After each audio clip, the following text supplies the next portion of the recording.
Transitions in CSS. The transitions in CSS are basically a precursor for animations, and yes, these can be used for animations themselves.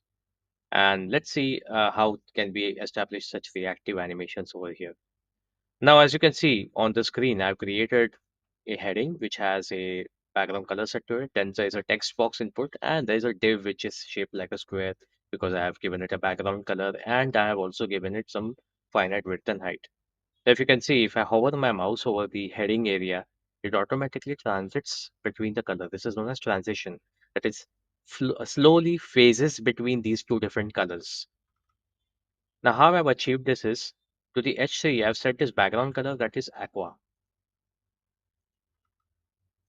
Sorry, it is background color which is purplish in nature. And I have given a hover color of aqua by which it changes to aqua. But how the transition occurs is basically by this property known as transition. So the transition has, property has multiple inputs in it because it's a shorthand for several other transition properties such as transition property, transition duration, transition delay, transition method, or delay function to be used, etc. Now, to ease that complexity, I'm directly going to teach you how to use the shorthand, and you're free to explore how to access the detailed features, and I'll show you how to access them separately so you can use them. So first of all, you have transition, which first of all requires a property name that has to be applied. In this case, I have applied the property name background color, or you can apply transition to all properties that are going to be changed. Since we are changing only the background color property, I'm going to mark the transition for background color only. It's up to you. You can choose all also, but that will basically add some load on the browser to perform all these transitions. Next is 1 second. 1 second is the duration of this transition, that how long it should take while animating this transition. So I'm given 1 second. You can give the input in couple of seconds, or you can also give the input in milliseconds. So you can have 1,000 milliseconds, which is equal to 1 second. So let's say if I try to put this to about 5 seconds, which is a long delay, and let's see how it behaves. And as you can see, the total transition effect from the color purple to this aqua color, it takes about 5 seconds. Even after I remove the mouse, the reverse transition takes about 5 seconds. This can be used for giving various effect for scrolls, etc. Okay. Now, one another effect which I have applied is to the input over here where I have given transition. Same for background color, and on hover, I have changed the background color. And also on focus, I have changed the background color. Meaning, if I hover my mouse over here, it's going to change its background color. Also, if I click here, it is going to change the background color again, which is because I have applied the focus to the focus to the area over here. So let's see how this performs with different types of colors. And again, we have this block. Block is basically the div I created, and apart from background color, I have also made changes to the width of the div. So let's say the change over here is width, and not just width. I'm going to also change the background color of this div. Let's change it to something much more different. Let's change it to chocolate color. Okay. So when I click here, immediately changes its width and its color, and it has no transition applied here. This happens instantaneously, which may not be appealing enough to look at.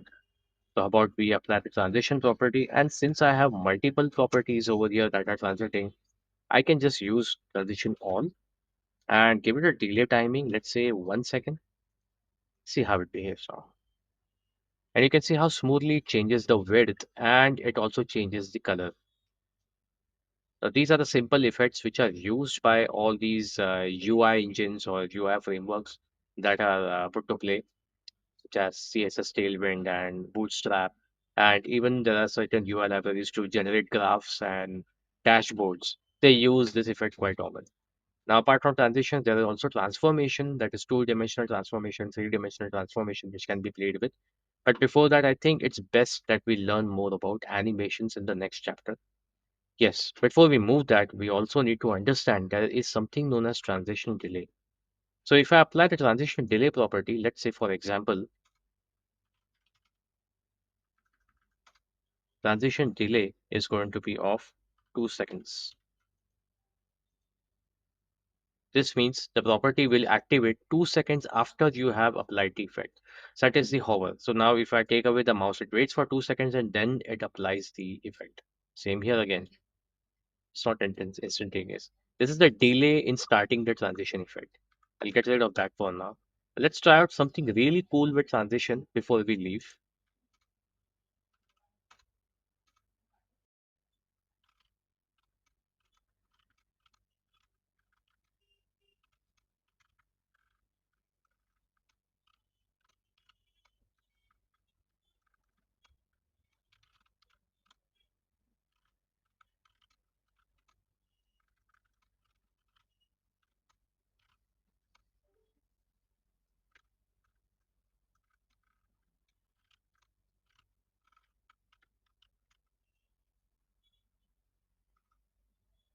So as you can see, there's a transition effect applied to the list, and the moment you move through it, it sees the transition happening. So you exit one item, it gives you a delay or drag of color change, which is a natural behavior when you are given a transition timing to it. Let's increase the timing of the transition to, let's say, about 2 seconds, and we'll have a much better behavior where you can see this organic shift of color between them.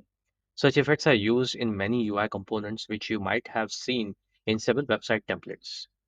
Thank you.